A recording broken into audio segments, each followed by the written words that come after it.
ನಮಸ್ಕಾರ.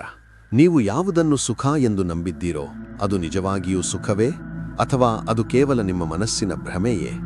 ಆಚಾರ್ಯ ಚಾಣಕ್ಯರು ಹೇಳುತ್ತಾರೆ, ಅಸತ್ಯಂ ಅಪ್ರತಿಷ್ಠಂ ಚ, ಅಂದರೆ ಭ್ರಮೆ ಮತ್ತು ಅಸತ್ಯದ ಮೇಲೆ ನಿಂತಿರುವ ಜೀವನಕ್ಕೆ ಅಡಿಪಾಯವೇ ಇರುವುದಿಲ್ಲ. ಇಂದು ನಾವು ನಮ್ಮನ್ನು ನಾವೇ ಹೇಗೆ ವಂಚಿಸಿಕೊಳ್ಳುತ್ತಿದ್ದೇವೆ ಮತ್ತು ಆ ಭ್ರಮೆಯಿಂದ ಹೊರಬರುವುದು ಹೇಗೆ ಎಂದು ಚಾಣಕ್ಯರ ನೀತಿಯಿಂದ ತಿಳಿಯೋಣ. ಸಂಬಂಧಗಳ ಭ್ರಮೆ.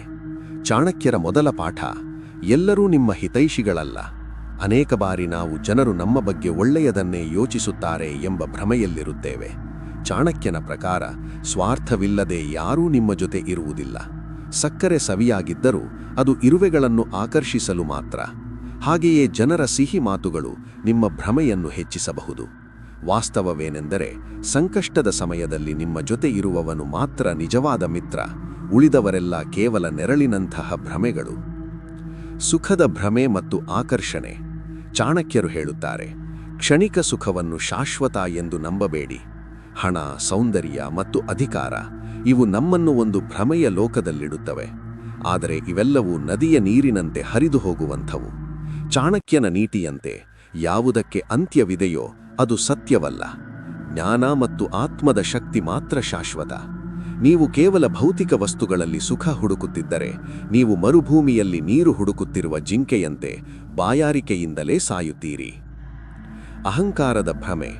ಚಾಣಕ್ಯನ ಪ್ರಕಾರ ನಾನೇ ಶ್ರೇಷ್ಠ ಎಂಬ ಭ್ರಮೆ ವಿನಾಶದ ಮುನ್ಸೂಚನೆ. ರಾವಣ ಮತ್ತು ಕಂಸನಂತಹ ಬಲಿಷ್ಠರು ತಮ್ಮ ಶಕ್ತಿಯ ಭ್ರಮೆಯಲ್ಲಿ ಅಳಿದು ಹೋದರು. ನೀವೆಲ್ಲವನ್ನು ನಿಯಂತ್ರಿಸಬಹುದು ಎಂಬುದು ನಿಮ್ಮ ಅತಿದೊಡ್ಡ ಭ್ರಮೆ. ಪ್ರಕೃತಿಯ ಮುಂದೆ ಮನುಷ್ಯ ಕೇವಲ ಒಂದು ಕಣ. ಚಾಣಕ್ಯರು ಹೇಳುತ್ತಾರೆ, ವಿನಮ್ರರಾಗಿರಿ, ಆಗ ಮಾತ್ರ ಸತ್ಯವು ನಿಮ್ಮ ಕಣ್ಣಿಗೆ ಕಾಣಿಸುತ್ತದೆ. ನಿಮ್ಮ ಅಹಂಕಾರದ ಪರದೆಯನ್ನು ಸರಿಸಿದಾಗ ಮಾತ್ರ ಜಗತ್ತಿನ ಅಸಲಿ ಮುಖ ದರ್ಶನವಾಗುತ್ತದೆ. ಭ್ರಮೆಯಲ್ಲಿ ಬದುಕುವುದು ಸುಲಭ, ಆದರೆ ವಾಸ್ತವವನ್ನು ಎದುರಿಸುವುದು ಕಷ್ಟ. ಆದರೆ ಆ ಕಷ್ಟವೇ ನಿಮ್ಮನ್ನು ಬಲಶಾಲಿಯನ್ನಾಗಿ ಮಾಡುತ್ತದೆ. ಯಾವುದಾದರೂ ವಿಷಯದಲ್ಲಿ ನೀವು ಭ್ರಮೆಯಲ್ಲಿದ್ದು ನಂತರ ಸತ್ಯ ತಿಳಿದು ನೋವಾಗಿದೆಯೇ? ಕಾಮೆಂಟ್ನಲ್ಲಿ ಹಂಚಿಕೊಳ್ಳಿ. ಸುಳ್ಳು ಸುಖದ ಲೋಕದಲ್ಲಿ ಬದುಕುತ್ತಿರುವ ನಿಮ್ಮ ಗೆಳೆಯರಿಗೆ ಈ ವಿಡಿಯೋ ಶೇರ್ ಮಾಡಿ ಅವರ ಕಣ್ಣು ತೆರೆಸಿ. ಸಬ್ಸ್ಕ್ರೈಬ್ ಆಗಲು ಮರೆಯಬೇಡಿ.